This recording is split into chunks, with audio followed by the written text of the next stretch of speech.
Պարոն նախագահ, Նիկոլ Փաշինյանն ամեն ընտրության մասնակցել է 4 թեզերով տարբեր, սկզբում թալանի վերադարձ էր, արդարության հաստատում էր, տնտեսական հեղափոխություն էր, խաղաղության դարաշրջան էր։ Մենք տեսանք, որ այդ ոչ մեկ իրականում կյանքի չկոչվեց, տեղի չունեցավ։ Հիմա այս ընտրություններին էլի ըստ երևույթին մասնակցել են թալանի վերադարձ թեզով։ Ես խնդրում եմ ձեր գնահատականը սրան, երբ որքանով է իրատեսական, հաշվի առնելով որքանով է իրատեսական կոռուպցիայի դեմ պայքարը ՔՊԻ տեսանկյունից, որտեղ մենք տեսնում ենք մշտական կոռուպցիոն դրսևորումներ, մենք տեսնում ենք անիվ, մենք տեսնում ենք քաղաքացիական պայմանագրի այսպես կոչված դրամահավաքներ եւ բազմամիլիոնանոց փոխանցումներ շատ կասկածելի, մենք տեսնում ենք կնոջ հիմնադրամը եւ այս պարագայում եկել թալանի մասին խոսակցություն ու այդ թեզով գնալ ընտրությունների։ Ես հիշեցնեմ հենց Նիկոլ Փաշինյանի թեզերը 18 թվականի։ Ինչ էր ասում։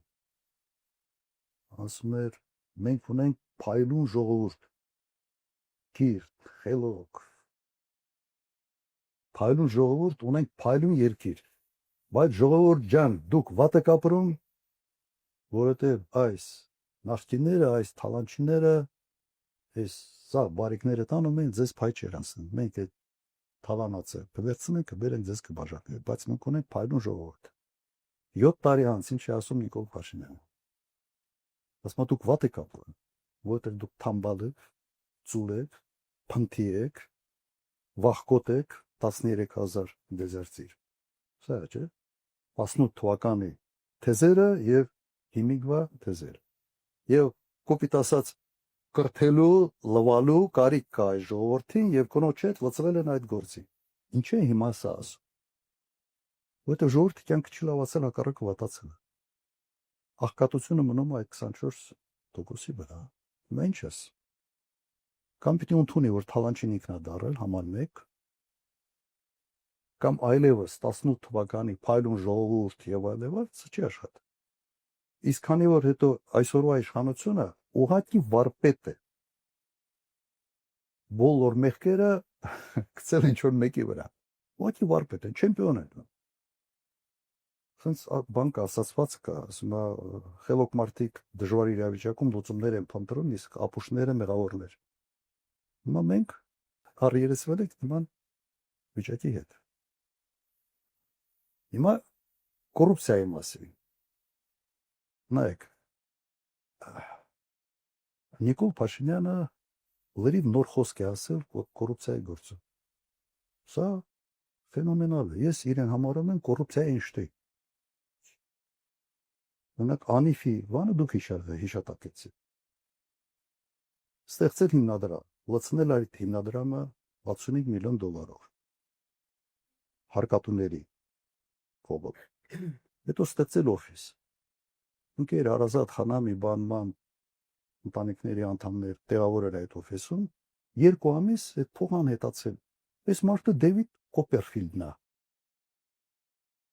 Գիտեք չէ՞ ով է Դեվիդ Կոպերֆիլդը։ Այդ որ շենքեր են կորչում, մեքենաներ են կորչում, ու անհետացել է։ Սա նոր խոսք է կոռուպցիոն մտքի հետ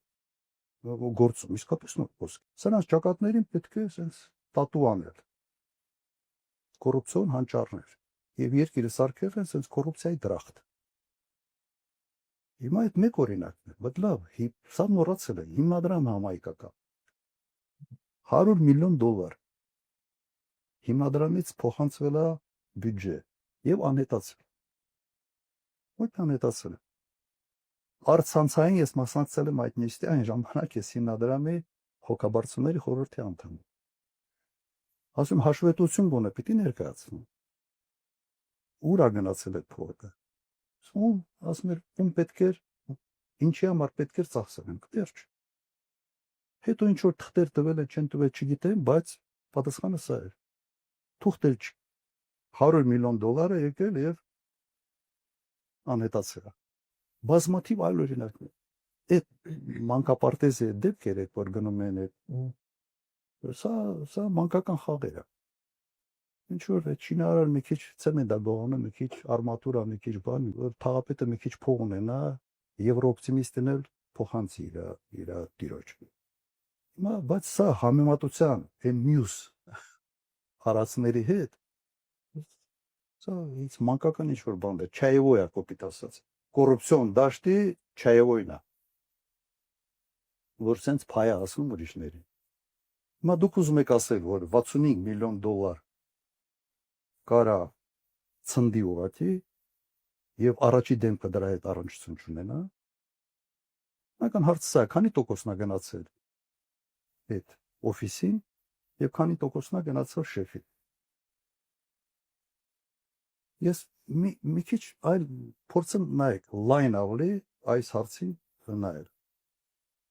Պարտք ավելացրել են 7 միլիարդ դոլարով։ Բարին 1 միլիարդ մտահոգես։ Հիմա առարկայական ինչ են արել այդ 7 միլիարդով, որ մենք ցած գնանք նայենք տեսնենք, հա։ Ասենք այս սա է կառուցվել, սա է կառուցվել, սա է կառուցվել, բան չկա։ Ասֆալտ մի քիչ։ Այդ էլ ամեն տարի իմ ժամանակ ասֆալտ որ անում են, հետո ռեմոնտը 8 տարի հետո պիտի լինի, նորմատիվը սա է։ Հիմա մեր ժողովուրդը սովորել է, արդեն երևի գիտի թե ամեն տարի պիտի ռեմոնտ անես այդ ասֆալտ։ Հիմա նայեք։ Ես մի օրինակ բերեմ համեմատության մեջ կարծում եմ թող ժողովուրդը ինքը այդ եզրակացությունների կա։ Կրկորյանի Լինսի հիմնադրամով այստեղ ծախսվել է 230 միլիոն դոլար։ Դա 7 միլիարդից մոտ 30 անգամ քիչ է։ Մոտ 30 անգամ։ Հիմա Երևանում ամեն քալափոխի ես կարող եմ ցույց տալ, թե ինչ արվել 230 միլիոն դոլարով։ Օրինակ Երևանում թատրոններն են վերամրոքվել, Սաց օպերայի եւ ֆիլհարմոնիկ եւ մյուս թատրոններ, թանգարաններն են կապիտալ վերանորոգվել։ Մի այդ Սարալանջի ճանապարհ ամբողջությամբ նոր ճանապարհ, թունել է, հրապարակի տեսքն է վերափոխ։ Մոտ մի 10 փողոց կապիտալ վերանորոգվել է։ Դրան գումարենք Գյումրի, Թաղամասեր, Սպիտակի ամբողջ կենտրոնը, դրան գումարենք Սելիմի ճանապարհը, տիկը բաներ։ Արդեն չեմ էլ կարող այդ հիշողության բազաշ չի երիքում սենց բաներ, այդ ծավալը այդ ամբողջը հիշը։ Ամեն քալափոխը տեսնում ենք, թե 230 միլիոն դոլարով ինչ է կարելի անել։ Հիմա 30 անգամ շատ փողով ինչ են արել։ Հարց չի առաջանում։ Սա այն որ ասում կոռուպցիոն մտքի թռիչք եղավ։ Ուրիշ ծավալների, ուրիշ դաշտի մեջ են մտել, սենց տիեզերական ինչ որ բաներ։ Սենց որ նայում ես, ասում ես ինչ է կատարվել, ես համոզված եմ, որ այդ 7 միլիարդից առնվազն 2 միլիարդը փոշիացել, ողջի կորել։ Առնվազն 2 միլիարդ։ Եվ իմ հետևությունը սա, ես հիմնավոր կասկած ունեմ, որ այսօր Նիկոլ Փաշինյանը Հայաստանի Հանրապետության ամենից հարուստ մարդ է։ Ես իրենից մի 10 անգամ, 15 անգամ չգիտեմ որտեղ է, նույնիսկ ասում եմ դաժե обидно։ Այսօր սա հիմա թող ուրիշ բան ապացուցեն, թող ցույց տանք ինչ են։ Եվ այս ամենը բացահայտվելու է 1 տարի հետո։ 2-ից 4 ամի ժամանակ է պետք լինելու, որ շոու դառնա ուրիշ է։ Սա ժողովուրդը կարա պոպկորնով նայի եւ հիանա, ազնի եւ հեղափոխականների կոռուպցիոն մտքի թռիչքով էս արնել։ Սա փաստերն է։ Եվ վերլուծությունը եւ համատականները։ Երևանը փոքր քաղաք, այդպես մեծ չի, Հայաստանի համար մեծ է։ Դուք չեք լսել ինչ արժի շինթույլտվությունը։ Սա լսել։ Հիմա մի անձրևա գալիս քաղաքը բանա Վենեցիկն է դառնում։ Okay եք սրա հետ։ Եվ հիմնականում այդ անիֆի այդ հարաշքը անողը հիմա Երևանում է հարաշքել գործում։ Ժողովուրդը okay է դա։ Ինչ է։ Անկամ կուսակցությանը արված դրամահավաքի շատ կասկածելի դեպքերով, որ քրեական գործեր էլ կարծես թե տեղից չշարժվեցին, չեղան, ասացին դատախազությունը աչք փակեց այդ ամենի վրա, այսինքն այդ կոռուպցիան արդեն կուսակցական մակարդակ կոռուպցիան համատարած դրսևորում է։ Բայց հիմա ինչի են աշխուժացրել այդ թեման։ Իմ գույքի թեմա, չէ։ Սենց են նկարում, հետո ձախից աջ են նկարում, աջից ձախ են նկարում, դու վերևից ներքև, ներքևից վերև, բայց բովանդակությունը մնում է, հեքիաթային պատմություններ։ Հետո օդից են նկարում, դրոն են բարձրացնում, հետո ինչ որ ում հետ ինչ կապ ունեն, փորձում են իմանոնս, ինչ ուրիշի համար հաղորդում են պատրաստում, դատախազությունը մեկնաբանում է, ուրիշի մասին է, ուրիշի քրեական գործի մասին է, կեսի մասին է։ Որ կապ չունեմ այդ քրեական գործի հետ, նույնիսկ վկա չէ։ Մասա